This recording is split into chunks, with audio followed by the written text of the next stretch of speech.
বদৰুদ্দিন আজমলে আনুষ্ঠানিকভাৱে মোৰ নামটো লৈছে যদিও মোক এতিয়ালৈকে জনোৱা নাই।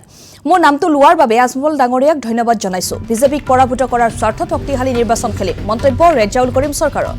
কংগ্ৰেছে যদি সঁচাকৈয়ে বিজেপিক পৰাভূত কৰিব বিচাৰে তেন্তে মিয়া এৰি দিয়া প্ৰৱণতাটো অৱলম্বন কৰক। কংগ্ৰেছৰ বাবে এইবাৰ সুবৰ্ণ সুযোগ।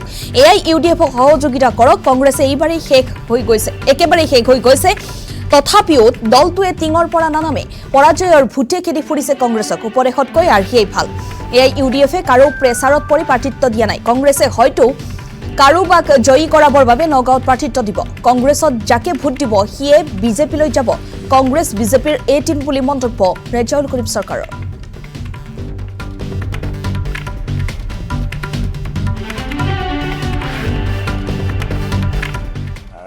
ৰাতিপুৱা ময়ো আপোনালোকৰ সংবাদ মাধ্যমৰ জৰিয়তে অনানুষ্ঠানিকভাৱে দেখিবলৈ পালোঁ যে নগাঁও যিটো বাই ইলেকশ্যন হ'ব, এই বাই ইলেকশ্যনত আমাৰ দলৰ সন্মানীয় সভাপতি ডাঙৰীয়াই মোৰ নামটো কৈছে বুলি ময়ো সংবাদ মাধ্যমত গম পাইছোঁ।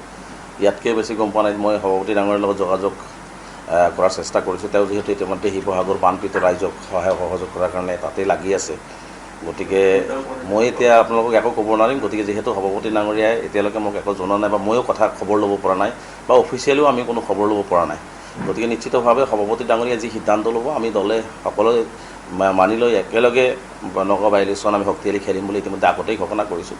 গতিকে নিশ্চিতভাৱে অফিচিয়েলি সভাপতি ডাঙৰীয়াৰ লগত আমি কথা পাতোঁ। সভাপতি ডাঙৰীয়াই অফিচিয়েলি কথাখিনি নিশ্চিতভাৱে আপোনালোকক ক'ব আৰু তাৰপিছত বাকীখিনি কথা আমি ক'ব পাৰিম আপোনালোকক। কিন্তু আনঅফিচিয়েলি বদৰুদ্দিন আজমল চাহাবে কালি কৈছে, মানে আনঅফিচিয়েলি কৈছে, মই এইটো কথা শুনিছোঁ। হয়, ময়ো যিখিনি কথা ময়ো দেখিলোঁ, বাৰ্তাও দেখিলোঁ বা সংবাদ মাধ্যমত আহি আছে, ময়ো দেখিলোঁ যে আনঅফিচিয়েলি তেওঁ কথাখিনি কৈছে। গতিকে দলৰ সন্মানীয় সভাপতি যি নিৰ্দেশেই দিব, আমাৰ প্ৰতিজন নিষ্ঠাৱান কৰ্মকৰ্তা যিসকলে আমি লাগি আছোঁ দলত আছে, যাকেই প্ৰাৰ্থিত্ব নিদিয়ে, আজি মোক দিয়ে বা আজি আমিনুল ইছলাম চাবুক দিয়ে, আব্দুৰ ৰহমান আজমল চাবুক দিয়ে, যাকেই দিয়ে দলৰ সভাপতি ডাঙৰীয়াই যাকে দিব, আমি এইবাৰ খুব শক্তিশালীভাৱে নগাঁও বাই ইলেকশ্যনত এজন উপযুক্ত আৰু শক্তিশালী প্ৰাৰ্থী পাৰ্লিয়ামেণ্টত পঠাবৰ কাৰণে আমি নিশ্চিতভাৱে চেষ্টা কৰিম। আৰু নগাঁওবাসী ৰাইজেও এইবাৰ অন্ততঃ খুব ভাবি চিন্তি নগাঁও লোকসভা সমষ্টিত যিহেতু পদ্ধতিৰে প্ৰতাৰণা কৰিলে, মানুহখিনিক আকৌ ভোটৰ লাইনত থিয় কৰালে, কংগ্ৰেছৰ প্ৰতি আস্থা আৰু বিশ্বাস নাই, যিহেতু গৌৰৱ গগৈ মুখ্যমন্ত্ৰী নাই, ৰাহুল গান্ধী মুখ্যমন্ত্ৰী নাই। গতিকে তেনে ক্ষেত্ৰত নগাঁও লোকসভা সমষ্টিৰ উন্নয়নৰ লগতে সমগ্ৰ অসমৰ সংখ্যালঘু ৰাইজৰ ওপৰত যি নিৰ্যাতন বিজেপি চৰকাৰে চলাইছে, নগাঁৱতো যি নিৰ্যাতন চলাই আছে, বিভিন্ন সময়ত সমস্যাৰ সৃষ্টি কৰিছে, গতিকে এইবিলাক প্ৰতিহত কৰিবৰ কাৰণে আৰু অসমৰ উন্নয়নৰ কাৰণে পাৰ্লিয়ামেণ্টত শক্তিশালীভাৱে এটা ভূমিকা ৰাখিবৰ কাৰণে নগাঁওবাসী ৰাইজে এইবাৰ বিবেক বিবেচনা কৰি ভোটদান কৰিব AIUDF দলৰ প্ৰাৰ্থীক, আৰু আমি সেইমতেই এইবাৰ নিৰ্বাচনত অৱতীৰ্ণ হ'ম আৰু সেইমতেই আমাৰ দলে প্ৰাৰ্থিত্ব প্ৰকাশ কৰিব।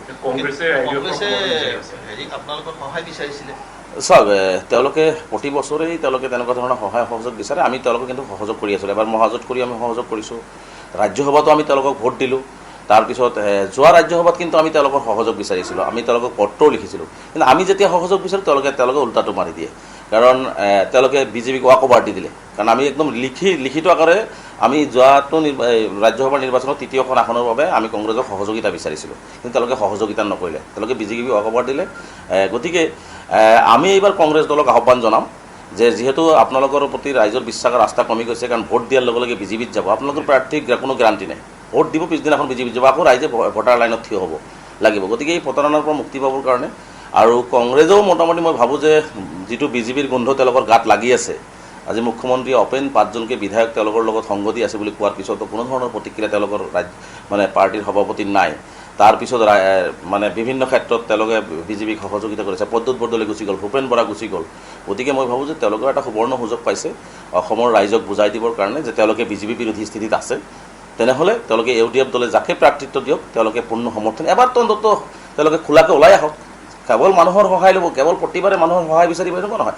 তেওঁলোকেও কাৰোবাক এবাৰ সহায় কৰক, আমাক এইবাৰ সহায় কৰক। আমাৰ দলৰ সভাপতি ডাঙৰীয়াতো দৰ্জা তেওঁলোকৰ কাৰণে সদায় খুলি ৰাখিছিলে, সদায় এলায়েন্সৰ পক্ষত আছিলে। গতিকে এইবাৰো তন্ত খোলা আছে। গতিকে তেওঁলোকে এইবাৰ আমাক উদাৰতা দেখুৱাই সহায় কৰক আৰু বিজেপিৰ যি প্ৰাৰ্থী থাকিব তাক প্ৰতিহত কৰি এজন বিজেপি বিৰোধী সাংসদ AIUDFৰ পৰা পাৰ্লিয়ামেণ্টত পঠাই দিয়াৰ কাৰণে তেওঁলোকে এটা সহযোগ কৰক।